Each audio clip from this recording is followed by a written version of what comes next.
Welcome to the Women's Fund's Forum, Aging in Place, Obstacles and Opportunities. How to best care and provide for our seniors as they age concerns each of our families, each of our communities, and our nation.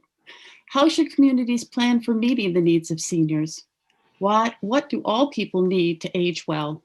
What services and programs are in place?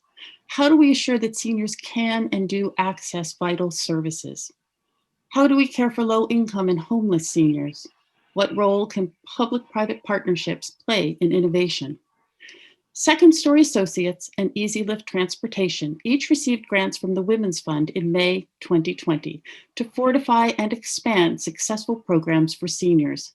Today, you will hear about those organizations and how grants are improving seniors' lives. Our experts then will have a panel discussion, and the forum will close with the story of the establishment of another model program. To begin our forum, I am honored to introduce our keynote speaker, Dr. Caroline Cicero. Dr. Cicero holds a PhD in gerontology, a master's in social work, and a master's in planning, all from the University of Southern California. She is an associate professor at the USC Leonard Davis School of Gerontology and directs the USC Age-Friendly University Initiative. Dr. Cicero is a nationally admired policy advocate, educator, practitioner, and researcher, focusing on the intersection of individual and population aging, urban planning for lifelong communities, and social and health service delivery. Making local communities better places to grow old is one of Dr. Cicero's primary interests, along with educating her students, policymakers, and the public about older people and the aging process. For the past 25 years, Dr. Cicero has worked in public, private, and nonprofit settings across Los Angeles, focusing on senior care management, affordable housing development, fall prevention and home modifications, environmental design, and policy planning. Through her keynote, Dr. Cicero will expand our understanding of the benefits of aging in place and how individuals, families, and communities can support safe and healthy aging for seniors. Please welcome Dr. Cicero. Thank you, Linda, and thank you for that generous introduction. I'm so pleased to be here today. It's an honor to join with you. I'm just down the road in the north end of Los Angeles County. So let's get started. Santa Barbara, challenges and opportunities for aging in place. Some of you may be wondering, what is aging in place? So I think it's helpful to define that first. Aging in place is contrary to a stereotype notion. If you go out on the street in a normal year and ask people, where do people go? Where do they live when they retire? I bet you 95% will say, oh, of course, they move into some kind of retirement community. But in fact, that is not at all true. The vast, vast majority of people stay living in the home in which they've been living for the past few decades, and they stay living in their own community. So most older adults actually live in their same neighborhood, 95% of them, in fact. Only about 5% move into some kind of age segregated environment. The majority live in a single family home. About a third live in apartments, and about 5% live in mobile homes. Most Americans live in suburbs outside of major cities. And about a third live in the cities themselves, in urban areas, and a little bit less live in rural areas. Older adults prefer, like I said, to stay in their own homes, and as they get older, they prefer that even more. So this is some data that shows it's 20 years old from the AARP, but all the subsequent data shows the same exact thing. As we even grow older, past 65 and 75, people prefer, if they can, to stay in their home. However, there are critical housing problems that challenge people's desire to age in place, and one is affordability. Especially for renters who have been renting their same unit for many, many years, affordability is a big problem. Deteriorating conditions in older homes can be a big problem as well. design impediments that make their homes unusable as they age. And we'll talk about what that means. Accessibility and supportiveness is a critical problem. And then lack of service connections and transportation, where people can get around their neighborhood, not only to doctor's appointments, but to keep their communication and social engagement going.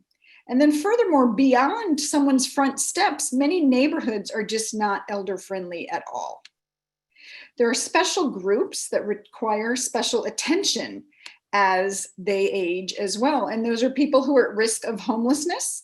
They may be one check away from being homeless. They are also people who live in rural areas who have limited access to transportation, or in Southern California, we think of a lot of our canyon roads and places like that. Then racial and ethnic groups who have experienced discrimination historically are a group that require some attention as well as very low income and low income residents. Not only renters, whom I've already mentioned, but owners as well. And then our oldest old, those who are 85 years old and up, they require special attention too. Many of them may be declining in their physical capacity. Some may have cognitive problems such as dementia. And many people 85 and up live alone.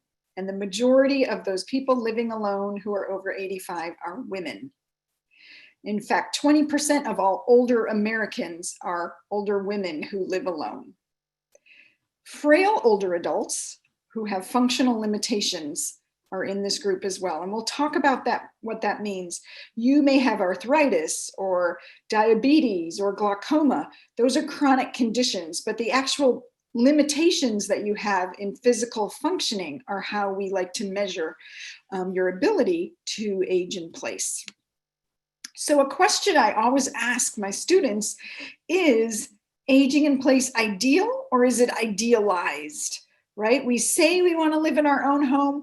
We say we're going to stay in the place where all of our memories are made, the place that our husband built, the place that our kids grew up. But is that always realistic? And what kind of supports are needed to be able to make that happen? That is the big question as we work in the older adult area. So we measure people's functional limitations with two things, IADLs and ADLs. So first, instrumental activities of daily living include many of the things that you may already hire someone to help you out with. Keeping track of your bills, doing light housework, managing medications, running errands and shopping. Many of us have meals and shopping delivered to us now.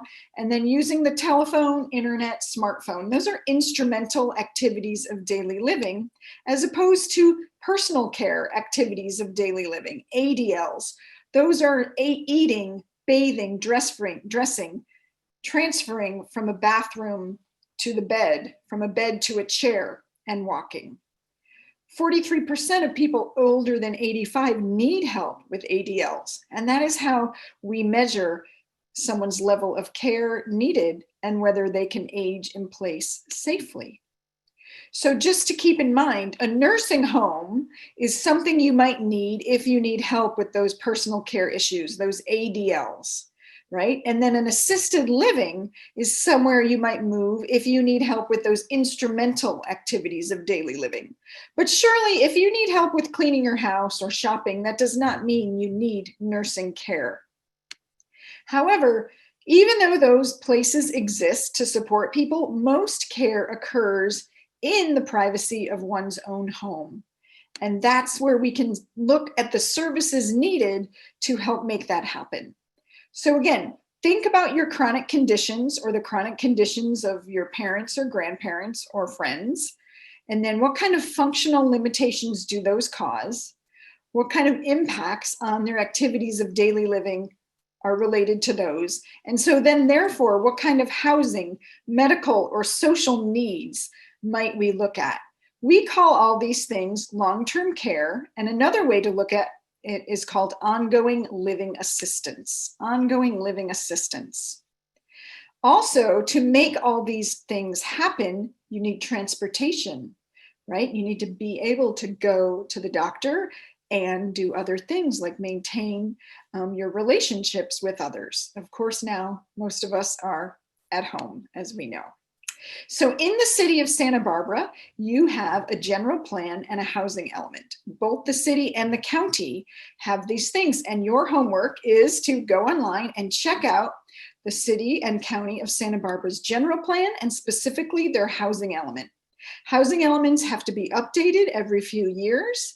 And what you can do, here you can see the table of contents, you look at the housing needs assessment and you'll see some data and statistics like you saw in our opening slideshow. I love to see all that data that can inform us about the place in which we live.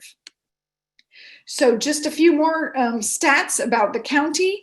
By the year 2060, there'll be 50,000 people who are over age 65 by the year 2060 in 40 more years. About half of housing units are older than 50 years old in the county. And then the majority in both the city and the county are renters, not owners. And that makes a big difference whether people have equity in their home and opportunity to capitalize, right, on equity in their home. If they don't have it, they're going to have a harder time as they age. And then when we look at low income, we actually look at extremely low and very low income. And those are based on median income for the county and percentages. And then just know that about a fifth of all people in the county have ambulation difficulties. And about 16% say that they have a disability that could cause trouble with living independently. And so what are the potential initiatives that can support aging in place?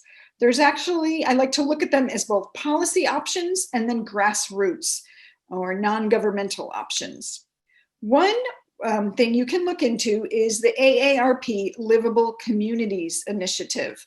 The city and county of Santa Barbara are not involved in the initiative right now.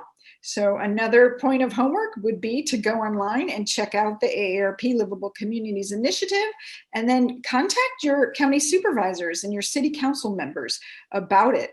Ask why you haven't joined the network. It started with the World Health Organization Global Age-Friendly Cities Network, and then in the US, AARP kind of repackaged it, took the name age out of it because many of us are ageist, and they look at it as livable communities. There's over 350 communities in the US that are committed to the network. And in California, there are 51 cities and counties that have joined the Livable Communities Network. So why not Santa Barbara? What's the importance of it? Well, it looks, when you join the network, you look at these domains. You look at housing, outdoor spaces and building, transportation, community and health services. I call those the built environment domains because obviously you need hospitals and medical facilities. So I put those into the built environment. And then we have the social environment, civic participation and employment, social participation, respect and social inclusion, communication. Do you have access to the internet? If you want to know more about these, go under the site, AARP Livable Communities site, and you can see. The city and county of Los Angeles, where I live, added another domain, and that's emergency preparedness and resilience. And I think you'll agree that that's very important to Santa Barbara as well, whether it's dealing with fires, tsunamis, mudslides, heat waves, Santa Ana winds, right? Emergency preparedness and resilience is something we all need in Southern California. There are other policy options specific to housing. The state, for example, passed an ADU law a couple years ago, accessory dwelling units. So here's a drone photo, an aerial photo of the San Fernando Valley in Los Angeles. You see swimming pools, but what you don't see, we could add in some of these backyards, we could add an ADU. They used to be called mother-in-law units, granny flats, a guest home, a pool house. This is a way that the state is trying to add more affordable housing, and this can help with aging as well. You can move into the ADU and rent your home out and have some extra cash. You can have a caregiver live in your ADU. You can have family members living close by. This is a policy option that could benefit Santa Barbara City and County as well. Grassroots initiatives include the village model. The Village model is a part of the Village to Village network that started in Boston, the Beacon Hill neighborhood. And you can go on the Village to Village network website and check it out. It's like a virtual community. It's not an actual physical community, but you join with membership and you might commit to caring for your neighbors, providing extra transportation, bringing meals to someone, having your teenager or your college student help out an older person who needs some help. So that's a grassroots initiative model. They're popping up all over the country. And if you look at the Village to Village network, you can learn more. So the things that we need for older adults to help age in place successfully are service enrichments to support people's needs, transportation for appointments, as well as social engagements and wellness activities, and affordable housing options. Even if people are not moving into an assisted living or a nursing home, they may need to move into an affordable housing opportunity for older adults. And so those are so important as the population of the city and county of Santa Barbara ages in place. Thank you so much for the opportunity, and I hand it back to you, Linda. Thank you so much, Caroline, for your excellent keynote and for setting the stage for what I think will be a very dynamic discussion today. It is now my honor to introduce Christopher Tucker, an expert in his field and a dedicated advocate for seniors and their well-being. His work in the Santa Barbara community has changed many, many lives for the better. Christopher Tucker is an executive director for the Parsons Group, which operates 7 senior communities nationwide. 2 of these communities, Garden Hope and the Gardens on Hope, are operated by the Housing Authority of the City of Santa Barbara and serve nearly 200 very low-income seniors. These communities provide enhanced services such as meals, transportation, housekeeping, 24-hour security, daily activities, and healthcare advocacy case management services, all for an average monthly cost of $850 per resident. A first of its kind in the nation, the Garden Court community opened in 2000, and the Gardens on Hope opened this past spring during the height of the pandemic, with the assistance of a LEAD grant from the Women's Fund of Santa Barbara. Currently, there are 336 applicants waiting for housing with services. Chris's background includes nearly 3 decades of professional experience creating innovative health and housing programs for seniors. He holds a Bachelor's of Science degree in Economics and Political Science from UCSB and master's degrees in Public Health and Education from Boston University and Harvard University. Please welcome Chris Tucker. Thank you, Linda, for that introduction, and thank you, Dr. Cicero, for that very important information, and thanks to all of the Santa Barbara Women's Fund members for making this conversation possible. It's my observation that the #1 issue that's facing low-income Santa Barbara seniors is securing safe and affordable housing with health support services. Currently, there are over 2,000 low-income seniors on the wait list for affordable housing within the city of Santa Barbara. Many of these senior housing applicants are homeless or at risk for being homeless, and they're in dire need of housing with support services for activities of daily living. The state of California is not a state which provides the full spectrum of support for low-income seniors with regards to housing. Assisted living is not an option for low-income seniors in the state of California. Fortunately, Santa Barbara Women's Fund has provided 2 grants which have had a substantial impact on the senior housing and supportive service access crisis. First, their $100,000 LEAD grant for the construction of the 89-unit Gardens on Hope community helped people like Helen, a 79-year-old woman who had been homeless for 6 years, living in her car before the pandemic hit. When she was offered a position at Gardens on Hope, she got so much more than an apartment. She got 3 meals, 3 nutritious meals a day, homemade, access to transportation so she could let go of the stress of her car, She got to join into activities that could help her explore her creative interests and get back into exercise. And she could benefit from health advocacy services that connected her with a primary care physician and a dentist.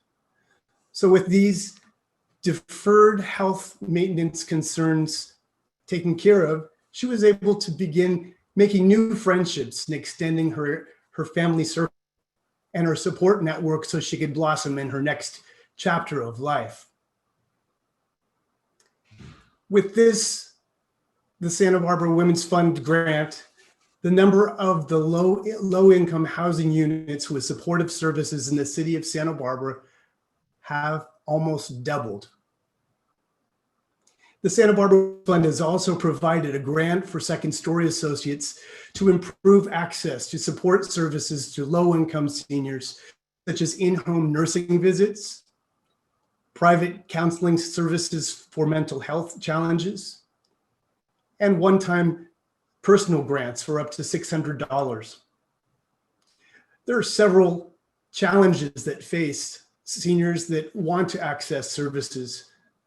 To start with, most of them aren't aware of the range of programs that are out there to help them. And once they find a program, they're challenged because it's hard for them to keep up with the appointments, the telephone calls, the mail, the applications, the follow-up, the transportation. Last but not least, there's the fear of the stigma associated with program access. This generation is proud of their independence and they don't want it to be known that they're falling behind with housekeeping or meal preparation or shopping. The situation gets much harder also when they're concerned about accessing help for mental health concerns. It's true that today, nearly 80% of mental health symptoms can be treated. However, most go undiagnosed, and this leads to self-medication, addiction, anxiety, and depression, and sometimes suicide. An example of a Second Story beneficiary from the program is 97-year-old Garden Court resident Marjorie. Marjorie had been expressing intense feelings of anxiety and depression related to the isolation with the pandemic. She said that she was feeling her will to live drifting away with every new scary headline.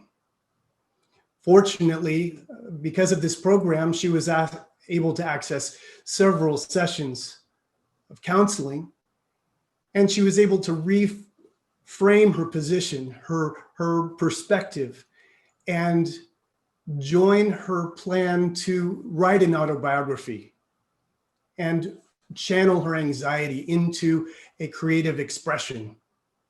Now she wakes up in the morning and she looks forward to creating new chapters of a treasure that she's making for her family that they'll enjoy for many generations to come.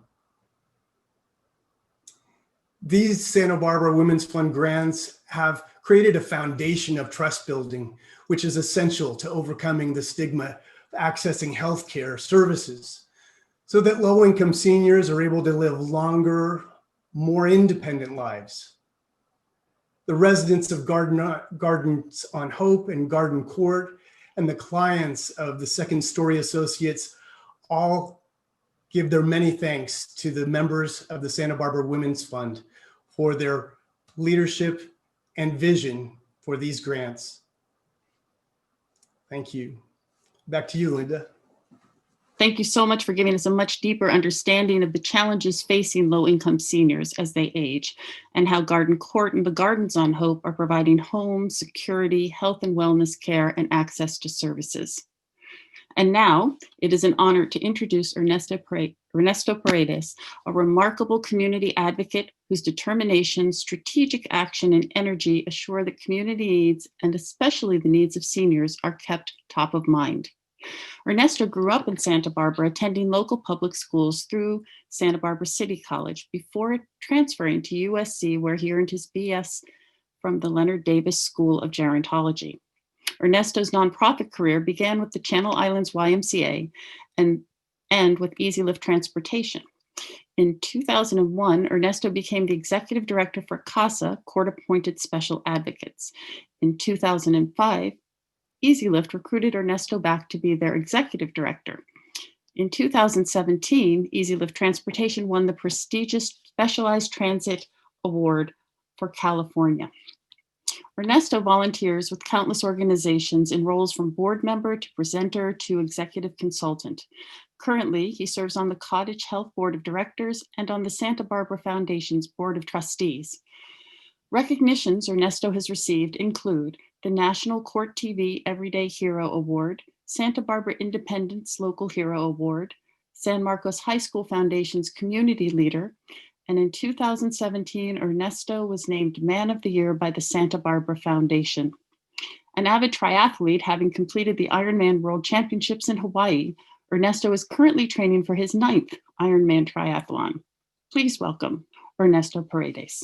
Thank you very much, Linda. I really appreciate all of that. I really want to start by thanking the Women's Fund and this opportunity to speak here today.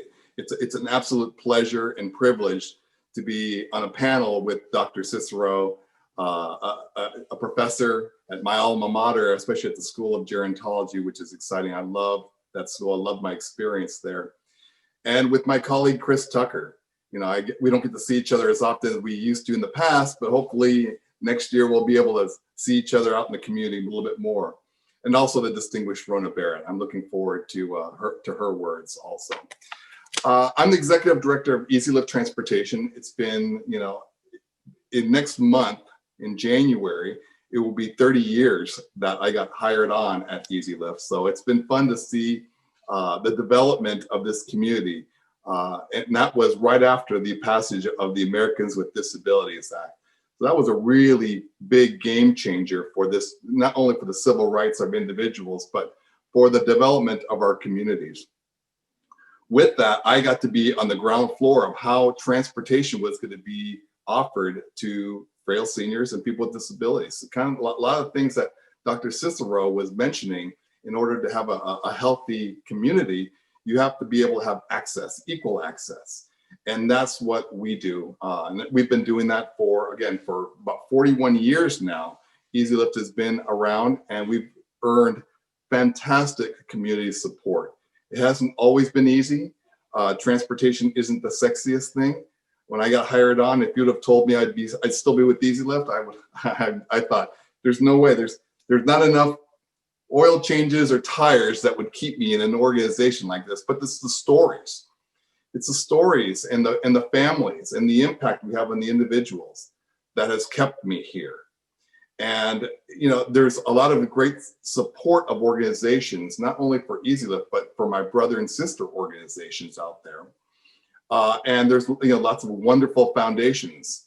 And there's few foundations or organizations that allow us as executive directors to not only manage, but to lead, to be innovative, to try something different that maybe we didn't try in the past and we have no record. I mean, you hear a lot about data. And again, as an executive director, my data tends to be my heart, but I appreciate the individuals who really are data driven because that allows us to be able to see even larger funding. So with that, with the Women's Fund, they allowed me to try to think about what is lacking, what's the unmet need for people living in our community. And then for many, it was same-day transportation. Traditionally, our dial-a-ride is next day, or you can make a reservation up to 2 weeks in advance.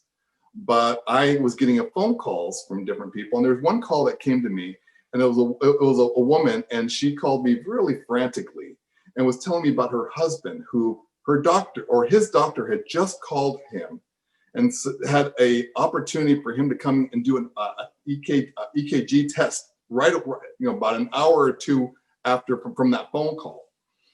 And while our service wasn't set up that way, she would say, if I don't get this test, I'll have to reschedule it 6 weeks from now. And my husband he's very frail right now. So of course we made it happen. We made sure that he got to that appointment. And sure enough, it was successful. He actually had to have surgery 3 days after that appointment. And so had he waited 6 weeks from that appointment, we don't know what could have happened. So for me, it made me realize we need to adapt what we're doing and go to what's currently a model that we're all familiar with, the Uber or Lyft model, where we can, when we think about wanting to go somewhere, we can. Well, that's not always easy for someone who's using a wheelchair or a frail individual who's, you know, a lot of these drivers unfortunately don't have the specialized training to assist a lot of the passengers that we're assisting. So it's with our partnership and the innovative ideas with the Women's Fund, which I tell you, I'm going to petition to see if I can join the Women's Fund, because it's unbelievable what you all do. And I know you are not only for those individuals that actually get a grant, you make a huge impact, but all those individual organizations that don't get to the next level of funding, you make them stronger because you make us look at our own organizations differently. And that, for me, I'll always appreciate that. I look forward to sharing more thoughts and ideas with the panel, but until then, thank you so much for this opportunity. And now back to you, Linda. Thank you. Thank you also for those kind words about the Women's Fund. We'll see about that petition. And thank you for expanding our understanding of key issues and important questions regarding access to services and needed focused planning work. Now we will hear from all our panelists, all our experts, in a panel discussion about obstacles and opportunities for aging well in the place you want to be. First questions for Caroline and Chris. Could you each speak to the circumstance where a senior experiences a bad fall or an accident which requires emergency transport to a hospital and then temporary placement in a skilled nursing facility, and how that can change the trajectory of their life? Yes, it's well known that if a person experiences a fall and they find themselves, in specific, a broken hip, if they need to go to a skilled nursing community after that event, 60% of those who find themselves in that position do not return home.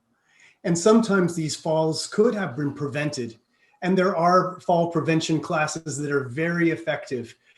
And those are highly recommended, as well as taking action within one's home to reconsider the layout and grips in the bathroom, different types of supportive devices that can prepare before a crisis happens to make sure that you don't fall into that category of persons with a surprise emergency incident related to a fall. Exactly. Chris, he mentioned there's actually two types of fall prevention, which he mentioned. We talk about intrinsic or extrinsic. So those physical fitness classes, strength and balance training, Tai Chi, yoga, Pilates, things like that, that help you, maintain your physical functioning, and then the environment as well. And like he said, adjusting the physical environment to prevent falls is so important.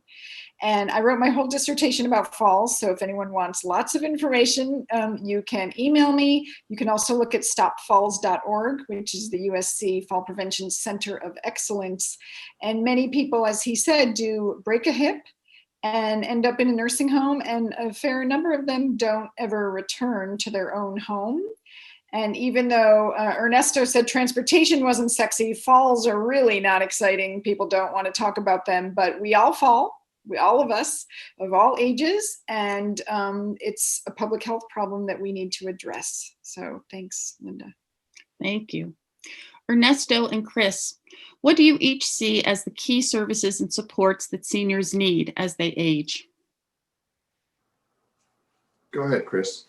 Well, nutrition is so important, and meal preparation. I know that a lot of seniors start making agreements with themselves. They start having less of a nutritional balance in their meals. And that's very, very important. Hydration is extremely important. Keeping up with housekeeping to prevent falls, socialization. isolation, particularly in the pandemic, you can see that it's easy for us to withdraw, and we need to make sure that we participate in interaction with others. And then the problem with medication compliance is very serious when you think about cognitive issues that come up with the early stages of dementia. So those are the top items. And then we move into transportation. Transportation is a very big part of compliance, making those doctor's appointments. And that's where Ernesto comes into play and helps lots of our residents. So thank you, Ernesto. And thank you, you're welcome, but I'll turn around and thank our drivers. Our drivers are, again, those specialized, especially trained and really have a heart for what they are doing.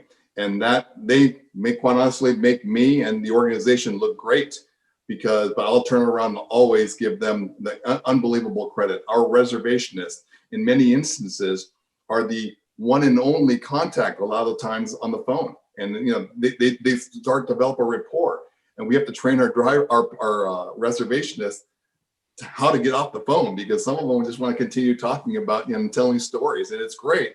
But also on the other end, we have to teach our drivers. There's hospice training that opportunities we give our drivers, because our drivers deal with death regularly, and they develop these rapport and relationships with a lot of our passengers. And when they pass away, it's really hurtful. They don't realize how much it hurts. So for us, getting people out, we have a great community. There's so many opportunities to get out, whether it's the cultural events or the beaches or the parks, or, obviously during this COVID, this is crazy. This is so hurtful for so many of our seniors. I just look at myself. I'm an extrovert. I miss all of you. I miss people. I can't imagine not being able to have that interaction on a regular basis. And my greatest education is coming right now. My mother is living in a senior facility downtown Santa Barbara, and I see the challenges that she's going through. And she has a quote unquote expert for a son. When it comes to my own mother, I become 12 years old all over again. And I just don't know. And my mom doesn't trust me. And no, let's get someone who knows. I'm thinking, Mom, some people listen to me. But again, being able to live in a community like this, we have to take full advantage. And again, it's great to be able to work with not only Chris, but there's so many other of our colleagues that are really, really working hard. And we have great working relationships with one another. And I think that's also really important, and check our egos. Great. Thank you both. Chris, could you expound on your earlier remarks about the mental health challenges that are experienced by some seniors as they age, and then the difficulty of identifying and intervening with help in timely ways? Yes, it's what we've noticed with our residents is that we need to see changes that happen, small changes that happen in their everyday lives. We have a staff that notices these changes, and we need to get them help early. And if it's indicated that medication can support them, that they stay compliant with that prescribed medication.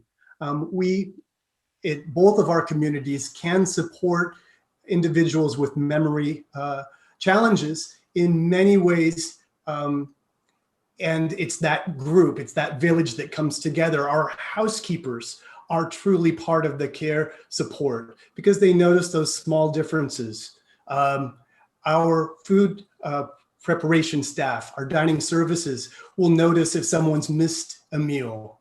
All of these things come together, and we support as we would like a large family to help someone who may be beginning the stages of mental health challenges with memory loss. Thank you. Ernesto, what are the transportation challenges you have seen that seniors experience when they're trying to maintain their independence? Well, we definitely are not, unfortunately, not the solution for everybody. And we are a solution, but not the solution. And we have to have services that are closer to where people live and not so transit dependent. I remember speaking to some government officials, and they said, Ernesto, we need to give you more money so you have more vans. And I thought, as much as I appreciate that, no, we need to redesign our communities so that there isn't as much of a need to do that. I mean, now with COVID, we are relooking downtown State Street, what to do with some of these buildings. Maybe we put housing in there. Yes, we should have thought about that a long time ago, but now we're forced the issue. So hopefully, people will listen. But because believe me, we already talk about the silver tsunami. We've all heard all the terms. It's happening. The request for my transportation is going at such a rate I cannot keep up. Individualized, specialized transportation is so expensive. I mean, that's why we try to get people on public transportation, masses of people. But now, even public transportation, and as good as MTD locally, as good as MTD is, because of social distancing, all their capacity is cut in half, which means like us, we're in a van. It's almost impossible for us to have social distancing, but people need to get to dialysis treatments. There's no question about it. Mm-hmm. And so, those are the challenges that people have to kind of decide. I'm going to go for a life-saving treatment and have to wait on some of these social outings because I can't do it right now. Thank you. Caroline and Ernesto, what are some new innovations that are strengthening seniors' abilities to live independently? Well, technology is a big one. Of course, Zoom, right, is very powerful, FaceTime, etc. But there are many companies. Many of you probably know about like a life alert necklace that you can push a button if you fall, or you could wear it on your wrist. But there are many companies in Silicon Valley and all over California and the country that are coming up with technological advancements for allowing people to age in place. Some of them have kind of a big brother, let your adult child watch you. And so some older parents aren't really happy with that, but a lot of them provide a lot of opportunity. And that's what's really important. And especially technology helping reduce isolation is so important right now, whether it's just through a phone or something like Zoom. Really, really important. I'd be remiss if I didn't mention Cottage Care Now, being on the board of Cottage. I mean, this type of telehealth, probably the timing of it was, serendipitous, I suppose, if you want to call it that. But that's going to be a trend, in which for me in transportation, in some instances, that's good because, we don't need to get people, which is difficult for people to have to get out of their homes. As much as we want them out, sometimes it's really hard for individuals to get out and see their doctor. A lot of times they won't even go to see their doctor because they just can't physically get out today. But telehealth hopefully will address that. I have no stock in the company Alexa, but through Amazon, is it not Amazon Alexa? Well, they have that something that's called Care Hub. It's an app that, again, I don't want to say big brother, but it's looking out for one another. So it will alert you if your parent or your mother or father call for help or they need something. It alerts you when they are active in the home. Again, it's just using technology. Now, I am a Etch-a-Sketch mindset. If you remember the Etch-a-Sketch, it was slow and tedious, but it's that mindset of going from Etch-a-Sketch to an Apple type of innovation. And then you've heard that necessity is the mother of innovation. Well, a lot of times there's things that we don't even know exist right now. And there's someone probably graduating USC right now that's going to invent something that's going to be a great game changer. And I think we as seasoned executives have to be open to really new ways of delivering services. And again, and checking our ego and not stay close to how we've always done it because we've done it like that for 30 years. Intergenerational relationships are crucial, and that feeds into the technology as well. Having your teenager or college student or even your 8-year-old help your parent use technology is so important. And even without the technology, just keeping the intergenerational relationships going is crucial. Great. Thank you so much for that. We're running a little short on time. So Chris, do you want to speak very briefly about aging in place, not necessarily always being the ideal, and then we'll do the final question. Thank you. Sorry to ask for you to be quick. But Sure. So many folks come to live in a community like ours, and they're very resistant, and they feel that they're going to lose their independence that they had with their own home. And within a few months of moving in, all of that changes. And I think it's just an experience that has to unfold in its natural way. I think that people, once they live in community, they realize they can have their private life, they can be independent, but they can enjoy the support that comes with the efficient delivery of services, the community warmth of meals together. We see romances and friendships and all sorts of things unfold with the ability to come together in a community. And with the pandemic, we have a teacher right here that tells us about isolation. And I think that it is idealized, this concept of living at home forever alone. So that's my observation. Thank you. Thank you. And for each of you, if you could each share your vision of what else can be done to support aging seniors, maybe your top selections on your vision. Thanks. Maybe, do you want to start, Caroline? Sure. I would like to see places of faith step up, churches, synagogues, temples, etc. Some of them are hosts to village communities. There's 2 temples in West Los Angeles that are working together and have a great intergenerational volunteerism program. But many bodies of faith are always interested in attracting more teenagers and having their family life center and basketball courts. But we need to step up in that area and reach out to older adults beyond just asking them for money. That's my soapbox. Thanks. Ernesto? Thank you.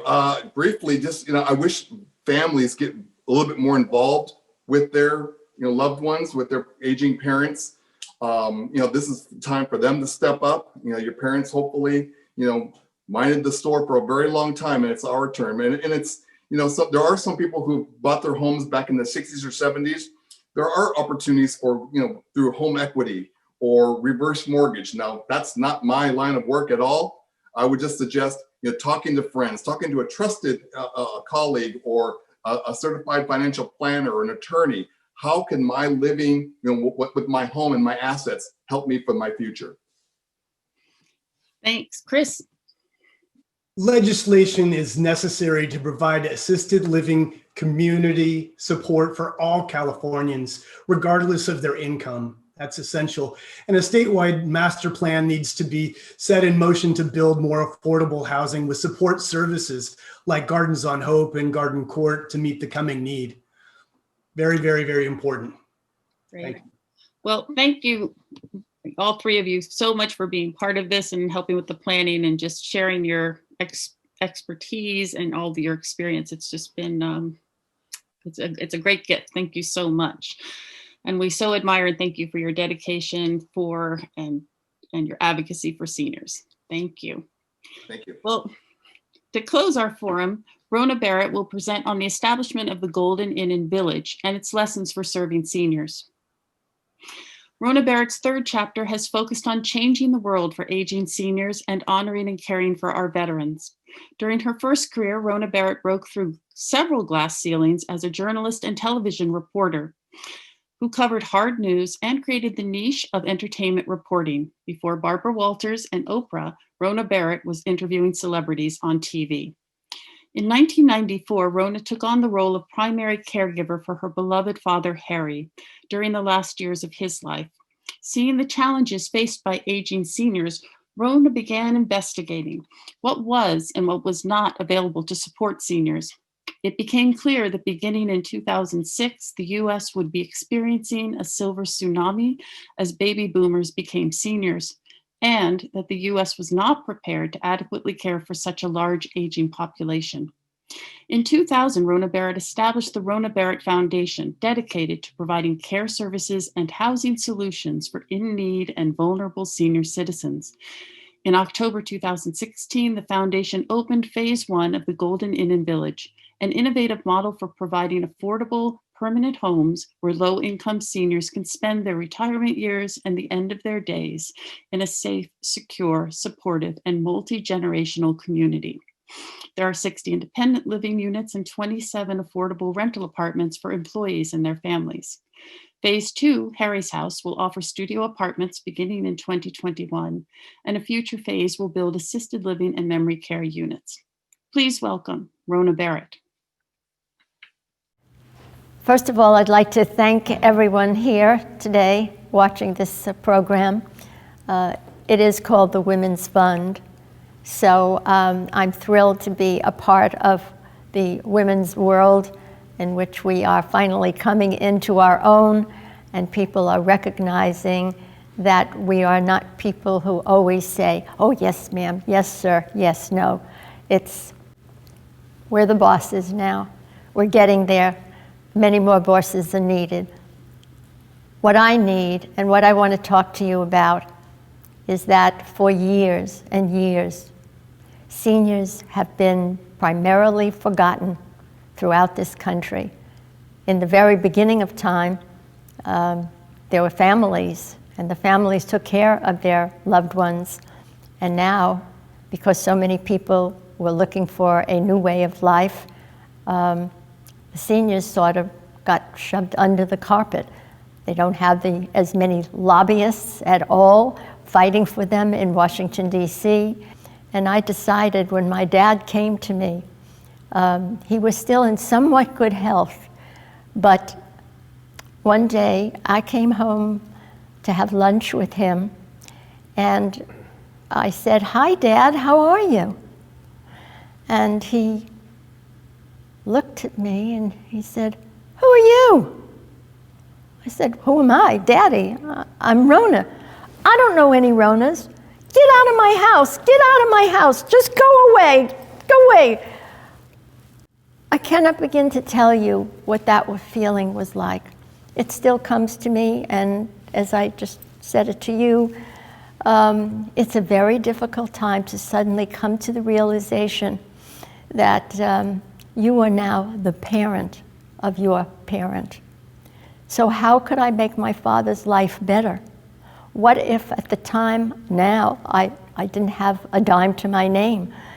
What would I do? How could he live on? And I decided something really had to be done. As Linda was nice to say, the gray tsunami was about to hit the shores of our country, and it has definitely hit.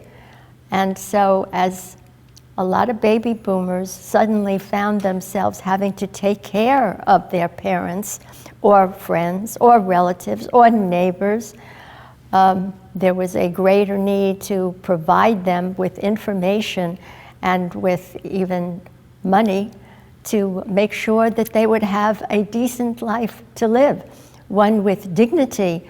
And so one day, with a big yellow pad in front of me, I started to write down Golden Inn. I wrote it as Golden Inn because I wanted my seniors to feel that they are finally getting the opportunity of knowing what the golden years were supposed to be all about. Whoever created the golden years thoughts, I do not know, but it's not easy. And seniors are still finding it very, very difficult. So on my pad, I put down the Golden Inn and cottages, which later turned into be the Golden Inn and Village. What this building was all about was about affordable housing. Affordable housing is something that a number of people do not know much about, but the government in some ways really comes in and helps through HUD. And what my residents pay is only 30% of whatever money they have that can come in over the year. And what I decided, the most important part is that once my people started moving in, and that's a story in itself, we expected that there would be a lot of moving trucks on the day they were given permission to move into the Golden Inn. Instead, we received none. There was not one. But as people came in through the side of the building where the apartments all were, we noticed they were beautifully dressed, they were nice, and they carried in their hands brown bags. Some had little valises. Most of all, not one person brought in a bed. They didn't have a dish. They didn't have anything. And so we immediately sent out the word and said, help. Who has extra beds? But who could help our seniors with the needs that they should have?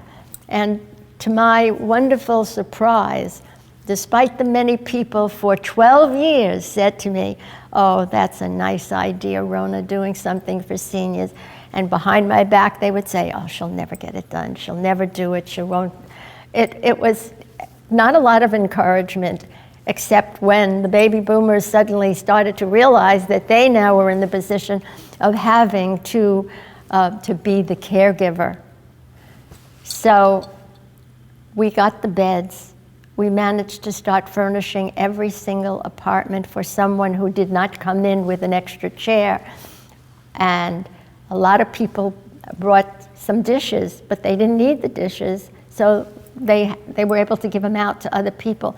And the next thing we knew, we were setting up a room that was filled with all kinds of goodies that everybody really needs.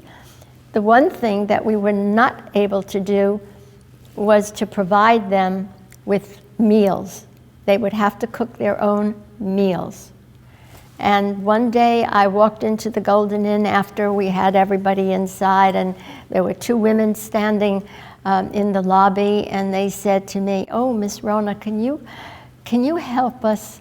I said, what's the matter? And they said, you know, I'm 77 years old, said the woman. And she said, and I just don't have the energy anymore even to scramble 2 eggs so I can eat. Do you think you could ever have a food program? And I said, my dear, I just want you to know I've been begging and looking and talking to everybody in this community in Santa Barbara and all over the country. How do you feed people? How much does it cost? What will it cost? And anyway, a year and a half later, I was able to provide 3 hot meals a week to my seniors, which I always knew was never enough. But I think the most important thing is that we can provide you with programs that will help you really have a wonderful, wonderful life. I want you to look at aging as an adventure. It is just an adventure. But I need your help. We all need your help. We need people to come along and say, yes, affordable housing is a good thing. It's wonderful. A person who may wind up only paying $250 for an apartment that rents for $1,800 a month, and they don't have $1,800 a month. 99% of the people who are at the Village and in other facilities, if they make $555 a month from Social Security or $1,200 a month in Social Security, what is left if you had to pay $1,200 or $1,800 a month? You can't afford to do that. It's just an impossibility. So we have to get people to start thinking differently. It's a wonderful feeling that you can possibly take a dream and make it a reality, and see how people are enjoying it and are living a brand new life for themselves. It's really kind of great. So God bless you all. I thank you all for having me here today, and keep thinking the good thoughts, as we say. And to our seniors and our veterans who are residents, love you all. Bye.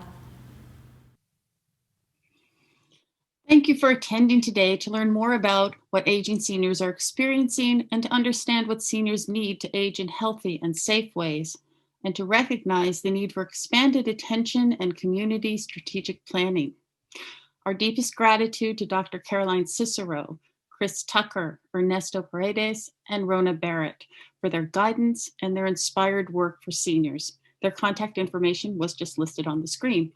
Thanks to the Women's Fund's Mary Brown for leading the forum planning, her team Kathy Hollis, Mary Luthi, and Linda Burrows, and to Lynn Carlson and Jamie Dufek, our wizard Women's Fund Zoom team, for their behind-the-scenes work in broadcasting this event. With the end of the year fast approaching, we encourage Women's Fund's members to renew, and those interested in joining the Women's Fund for the very first time to do so. The annual membership donations build the Women's Fund's grant pool for our 2021 grants. For more information, please visit our website. You'll see there on the screen, womensfundsb.org. Thank you all so much, and good night.